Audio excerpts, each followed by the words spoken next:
నా పేరు గోవిందరావు వైశ్యరాజ్ అండి. నేను Visakhapatnam district tax practitioners and consultants association అధ్యక్షునిగా ఈరోజు ప్రమాణ స్వీకారం చేశాము. ఇది ఫస్ట్ టైం కాదు సార్. 3 tenures మా టీంని యునానిమస్గా ఎలక్ట్ చేయడం జరిగింది.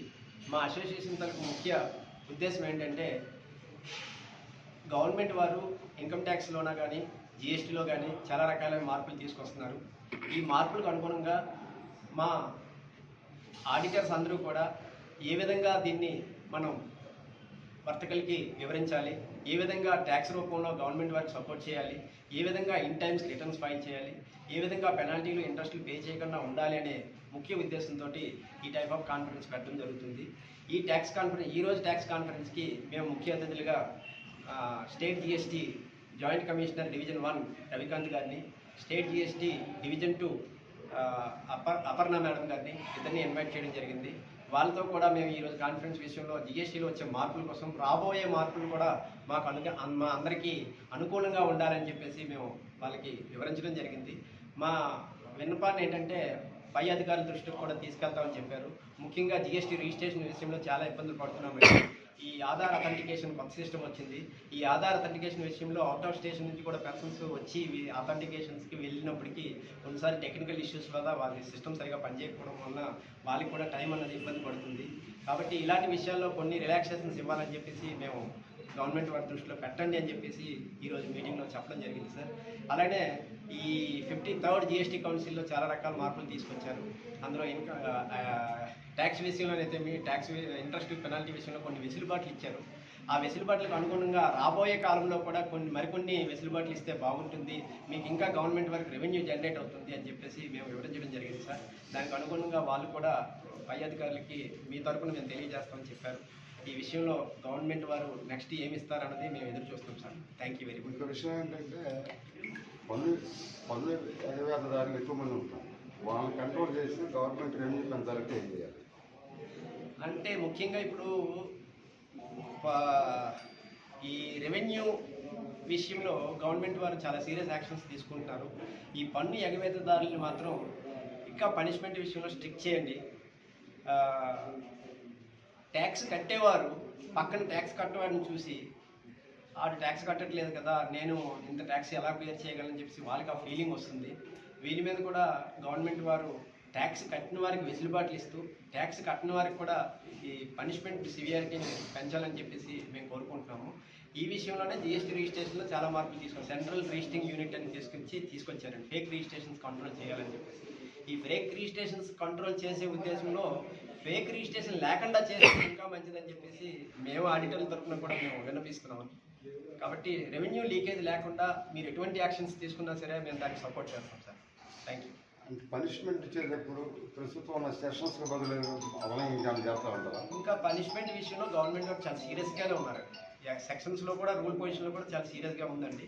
కానీ కొన్ని ఇన్స్పెక్టర్లో గవర్నమెంట్ దృష్టికి దొరకకుండా కూడా తప్పులు జరుగుతున్నాయి. ఆ విషయాల్లో కూడా గవర్నమెంట్ చాలా సీరియస్గా ఉన్నారు సార్. పెనాల్టీ అయితే 100%, 200% పెనాల్టీ విషయంలో కూడా ఉందండి. ఇన్కమ్ ట్యాక్స్లో అయితేనేమి, జిఎస్టీలో అయితే.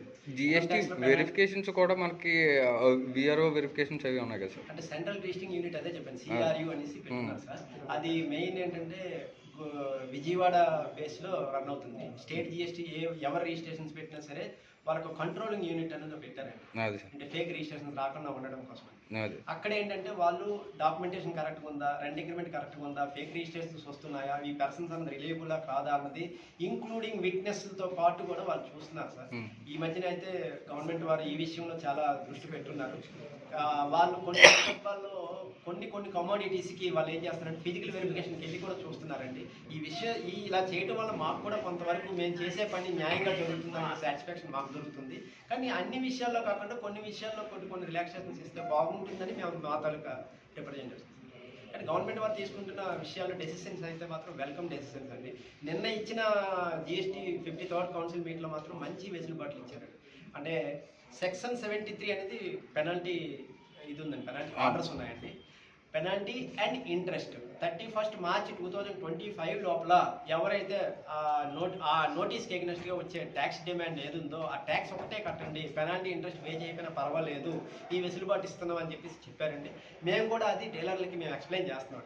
మీరు ఈ టైం లోపల మీరు ట్యాక్స్ కడితే మీరు అపీల్కి కూడా వెళ్ళక్కర్లేదు, గ్రౌండ్ లెవెల్లోనే మీ పని అయిపోతుంది, కాబట్టి మీరు ట్యాక్స్ కట్టేసేయండి, ఇంట్రెస్ట్ పెనాల్టీని వేవర్ తీసుకోండి.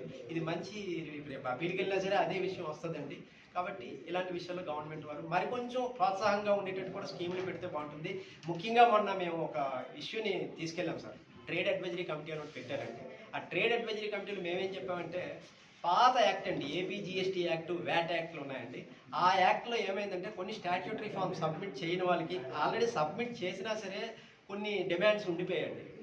కొన్ని సమయం ఆ ప్రీవియస్ టైంలో మాన్యువల్ చలానాస్ ఉండేవండి. మాన్యువల్ చలాన్స్ మేము ట్యాక్స్లు కట్టిస్తాం డీలర్ నుంచి, అక్కడ మాన్యువల్ చలాన్స్ అనేది డిపార్ట్మెంట్లో అది మిస్ అవ్వడమో, ఎంట్రీ కాకపోవడం, సంథింగ్ రీజన్స్ వల్ల అది డిమాండ్ ఉండిపోతుందండి. ఈ విషయంలో మన ట్రేడ్ అడ్వైజరీ కమిటీకి కూడా మమ్మల్ని ఇన్వైట్ చేశారు. అడ్వైజరీ కమిటీలో కూడా మేము చెప్పున్నాము, ప్రీవియస్ గవర్నమెంట్ ఏమో స్టేట్ అంతా కలిపి అన్ని డిస్ట్రిక్ట్లో మీటింగ్ పెట్టి, మీటింగ్లో ఎంత రెవెన్యూ మనకు రావాలి, ఇప్పుడు ఒక స్కీమ్ అనౌన్స్ చేస్తే ఎంత రెవెన్యూ వస్తుందని చెప్పేసి ఇన్పుట్స్ అయితే తీసుకున్నారు. ఆ గవర్నమెంట్ ఏమో వాలంటరీ సెటిల్మెంట్ స్కీమ్ అనేది తీసుకురాలేదండి. ఇప్పుడు ఉన్న గవర్నమెంట్ ఈ స్కీమ్ని కానీ ఇంట్రడ్యూస్ చేస్తే ఓల్డ్ ఏరియాస్ ఏమున్నాయో అవన్నీ వాష్అవుట్ అయిపోతాయి.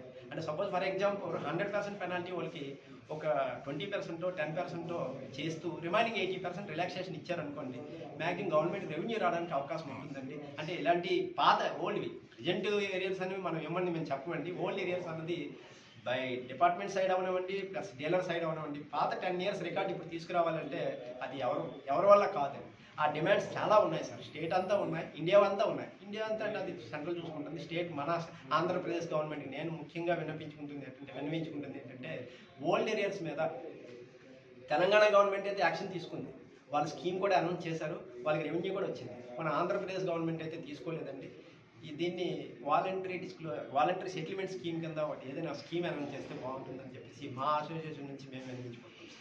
Okay, super sir. Thank you, sir. But let's understand one thing. Is there a revenue loss over here? Is there a revenue loss over here? Sir, it is not the, yes, because I say, where that revenue loss, if I am selling the goods for 550, I would have been paid the tax on 50 rupees also. My profit margin, right? Yeah. Yes. Where you are meeting that 50 rupees, if you say that is a, there is no revenue loss. See, I agree with you. Now the point basically you are trying to say is a subsidy. I am going through an act of Not all, tolerance okay, and all that those is things. they said. I will say, or I will call it as a reimbursement. We have to pay GST on it and all those things. But see, the whole practice, how it is evolving right now. If you see Thanks for watching. Please subscribe our Spy News Live channel.